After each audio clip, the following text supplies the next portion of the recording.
Hello, my name is Garrett Clement, and this is my first visual progress report over the research I've been doing.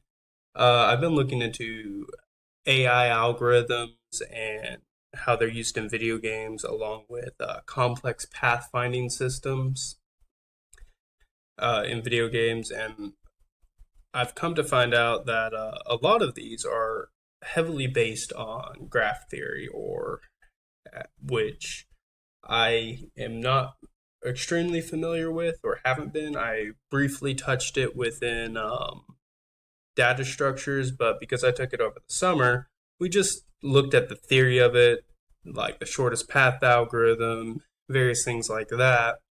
But we never actually got to code any of that. I mean, we studied the code, but we didn't have any programming assignments. We ran out of time, and so we just were tested over some of the theory of it.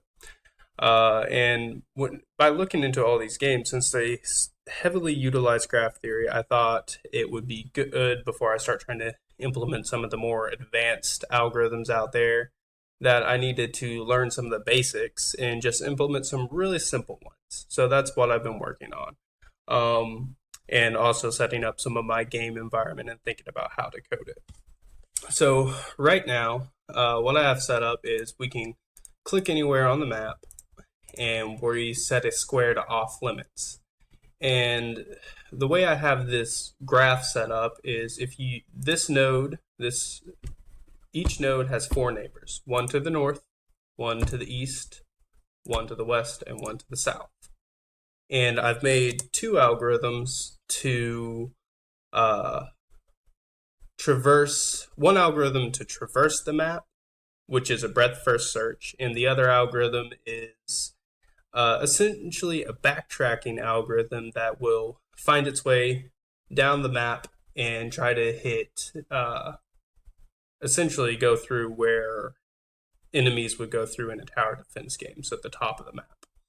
So I'm going to go ahead and show you each algorithm. The first one is my backtracking algorithm.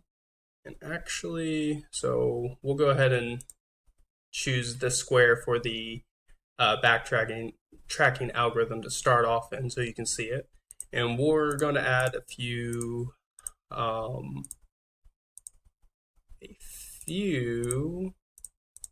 places for it to have to traverse. So let's go ahead and watch it out. So this is my simple backtracking algorithm. It is recursive, so it tries to go down, then it tries to go left, but it can't go left, so it starts exploring right. Then it goes and it tries to go down, and you can even add some squares in there to watch it finish. And then we essentially see the backtracking algorithm that I've set up. It's pretty simple. It's nothing super, super complex. The other algorithm that I implemented was a simple breadth first traversal. This could also be used as a searching algorithm, but right now I just have it set up where it's exploring the map, and we don't want to explore the entire map, so we'll make a hole. We're going to watch the algorithm at work. So we'll choose one of these squares in here for it to traverse. And we can see that it's exploring a frontier. And it's going to actually start to work its way outside of this maze. And just continue to populate the map. Now this is the breadth first search. And that's pretty much what I've got done this week.